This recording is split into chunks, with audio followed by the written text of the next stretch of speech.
नमस्कार दोस्तों, क्या आपने कभी सोचा है कि अगर आपके विचारों को पंख मिल जाएं, तो वे कहां उड़कर जाएंगे? आज मैं आपको ले चलूंगा एक ऐसी अद्भुत कल्पना की यात्रा पर जहां असंभव भी संभव हो जाता है। ये कहानी सिर्फ मनोरंजन नहीं, बल्कि जीवन का एक गहरा संदेश है जो आपकी सोच को बदल देगा। अगर आप ऐसी प्रेरणादायक और रोचक कहानियां सुनना पसंद करते हैं, तो अभी हमारे चैनल को सब्सक्राइब कर लीजिए और घंटी के बटन को दबा दीजिए, क्योंकि यहाँ हर वीडियो में छुपा है ज्ञान का खजाना, प्राचीन संस्कृत श्लोकों की गहराई और आधुनिक जीवन से जुड़ी प्रासंगिक शिक्षाएं। तो चलिए शुरू करते हैं आज की अविश्वसनीय कहानी। बहुत समय पहले की बात है, एक सुदूर गांव में एक बालक रहता था जिसका नाम था आकाश। आकाश एक साधारण किसान का पुत्र था, लेकिन उसकी कल्पना शक्ति असाधारण थी। हर रात जब पूरा गांव सो जाता, तो आकाश अपनी झोपड़ी की छत पर बैठकर तारों को निहारता और सपने देखता था। ऐसे सपने जो धरती की सीमाओं को लांघ जाते थे। एक रात जब चांदनी अपने पूरे वैभव पर थी, आकाश ने आकाश में एक अद्भुत दृश्य देखा। तारे मानो नृत्य कर रहे थे और उनकी रोशनी से एक सीढ़ी बन रही थी जो सीधे स्वर्ग की ओर जाती प्रतीत होती थी। आकाश ने हिम्मत जुटाई और उस प्रकाश की सीढ़ी पर कदम रखा। जैसे ही उसका पहला कदम उस दिव्य सीढ़ी पर पड़ा, उसे लगा मानो उसका पूरा शरीर हल्का हो गया है और वो तैरने लगा है। वह ऊपर और ऊपर चढ़ता गया और हर सीढ़ी पर उसे एक नया अनुभव मिला। कहीं संगीत की मधुर धुनें थी, तो कहीं अनजाने फूलों की सुगंध, कहीं रंगों का अद्भुत खेल था, तो कहीं मौन की गहराई। जब आकाश बादलों के पार पहुंचा, तो उसने देखा कि वहां एक विशाल राज्य है जहां विचार ही प्राणी बनकर घूमते हैं। सकारात्मक विचार सुंदर, चमकदार और मुस्कुराते हुए प्राणी थे जो सबको आनंद देते थे, जबकि नकारात्मक विचार काले, भारी और उदास थे जो अंधकार फैलाते थे। वहां का राजा था कल्पना महाराज, जिनकी आंखों में हजारों ब्रह्मांड बसते थे। कल्पना महाराज ने आकाश को बताया कि यह संसार उन सभी विचारों से बना है जो मनुष्यों के मन में जन्म लेते हैं। हर अच्छा विचार यहाँ एक नया फूल खिलाता है, हर सपना एक नया तारा बनाता है और हर नेक इरादा एक नई राह बनाता है। लेकिन साथ ही हर बुरा विचार यहाँ तूफान लाता है, हर नकारात्मकता अंधकार फैलाती है। महाराज ने आकाश को एक विशेष उपहार दिया, जिसमें वह अपने सभी विचारों को देख सकता था, अच्छे और बुरे सभी। आकाश ने जब उस दर्पण में झांका तो चौंक गया। उसने देखा कि उसके कुछ विचार कितने सुंदर थे और कुछ कितने भयावह। उसे समझ आया कि हर मनुष्य अपने विचारों का निर्माता है और उसी से उसकी दुनिया बनती है। कल्पना महाराज ने आकाश को 3 विशेष उपहार दिए। पहला था विवेक का दीपक, जो सही और गलत में भेद करने की शक्ति देता था। दूसरा था धैर्य का वृक्ष, जिसके फल खाने से कठिन परिस्थितियों में भी संयम बना रहता था। और तीसरा था करुणा का झरना, जिसका जल पीने से हृदय में सबके प्रति प्रेम जागृत होता था।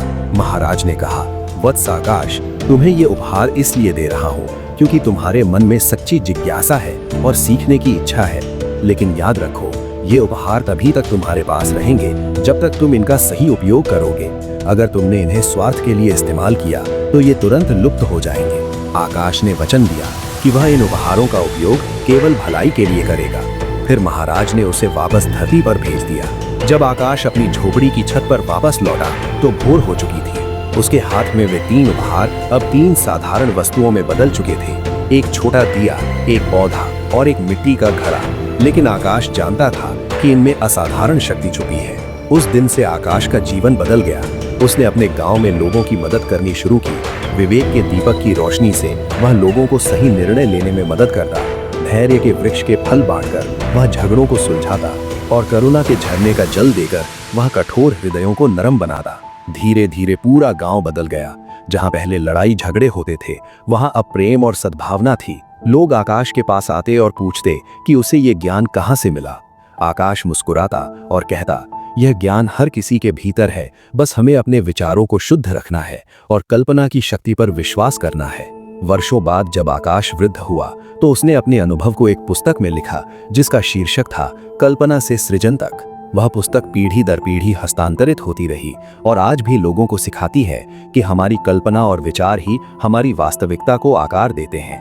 आकाश की कहानी हमें ये याद दिलाती है कि हर मनुष्य के भीतर असीम संभावनाएं हैं, बस उन्हें जगाने की जरूरत है। तो चलिए आज का श्लोक सुनते हैं। यथा चित्तम तथा वाचा, यथा वाचा तथा क्रिया, चित्ते वाचि क्रियायाम च साधु नामेक रूपता, मनः एव मनुष्याणाम कारणम बंध मोक्षयोः, बंधाय विषयासक्तम मुक्त्यै निर्विषयम स्मृतम। यह श्लोक हमें सिखाता है कि सज्जन व्यक्तियों के मन, वचन और कर्म में एक रूपता होती है। जैसे उनका मन होता है वैसे ही वे बोलते हैं और जैसा बोलते हैं वैसा ही करते हैं। यह श्लोक आकाश की कहानी से सीधा जुड़ता है, जहां उसने अपने शुद्ध विचारों, सच्चे वचनों और नेक कर्मों से पूरे गांव को बदल दिया। जब हमारे विचार, शब्द और कर्म एक दिशा में होते हैं तो हम न केवल अपना बल्कि दूसरों का जीवन भी बदल सकते हैं। यह श्लोक हमें प्रामाणिकता और सत्य निष्ठा का पाठ पढ़ाता है। हमें वही सोचना चाहिए जो हम बोलें और वही करना चाहिए जो हम कहें। दूसरा श्लोक और भी गहरा संदेश देता है। यह कहता है कि मनुष्य का मन ही उसके बंधन और मोक्ष का कारण है। जो मन विषयों में आसक्त है वह बंधन का कारण बनता है और जो मन विषयों से मुक्त है वह मोक्ष की ओर ले जाता है। आकाश की कहानी में जब उसने कल्पना लोक में सकारात्मक और नकारात्मक विचारों को देखा तो यह वही सिद्धांत था। हमारे मन में जो बीज हम बोते हैं, चाहे वह लालच, क्रोध, ईर्ष्या का हो या प्रेम, करुणा, विवेक का, वही हमारे जीवन में फलता फूलता है। इसलिए यह श्लोक हमें सिखाता है कि अपने मन को साधना, अपने विचारों को शुद्ध रखना और विषय वासनाओं से ऊपर उठना ही सच्ची स्वतंत्रता है। जैसे आकाश ने विवेक, धैर्य और करुणा को अपनाया, वैसे ही हमें भी अपने मन को इन गुणों से सजाना चाहिए।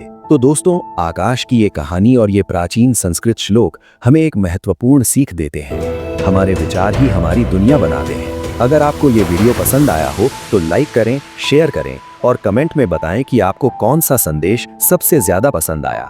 अगले वीडियो में फिर मिलेंगे एक नई प्रेरणादायक कहानी के साथ। धन्यवाद।